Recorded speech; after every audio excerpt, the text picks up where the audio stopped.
District session جج بہاول نگر کا دورہ فورٹ عباس، سہولت سینٹر کا افتتاح، عدالت کے احاطہ میں پودا لگا کر شجر کاری مہم کا آغاز کیا، بار روم میں تقریب حلف برداری میں شرکت، وکلاء سے خطاب۔ ڈسٹرکٹ سیشن جج بہاول نگر منظر علی گل کا احاطہ عدالت میں پہنچنے پر ججز اور وکلاء نے پھولوں کی پتیاں اور مالا ڈال کر استقبال کیا۔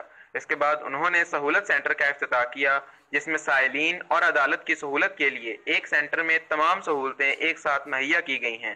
اس کے بعد انہوں نے احاطہ عدالت میں پودا لگا کر شجر کاری مہم کا افتتاح کیا اور میڈیا پرسن عمر سلیم زاہد سے بات چیت کرتے ہوئے ڈسٹرکٹ اینڈ سیشن جج بہاول نگر منظر علی گل نے کہا کہ ہم سب کو پودے لگا کر اپنی قومی ذمہ داری پوری کرنی چاہیے۔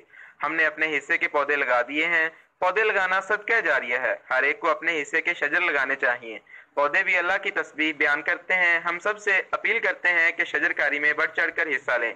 اس کے بعد انہوں نے بار روم میں تقریب حلف برداری میں شرکت کی اور نو منتخب صدر محمد نثار باجوہ، جنرل سیکرٹری یاسر صدیق اور عہدیداران سے حلف لیا۔ اس موقع پر ان کے ہمراہ ایڈیشنل سیشن جج خالد محمود چودھری، ایڈیشنل سیشن جج بہاول نگر احمد اقبال میاں، سینئر سول جج بہاول نگر عبد الرحمان وڈیچ، سول جج آصف اقبال، آصف بشیر،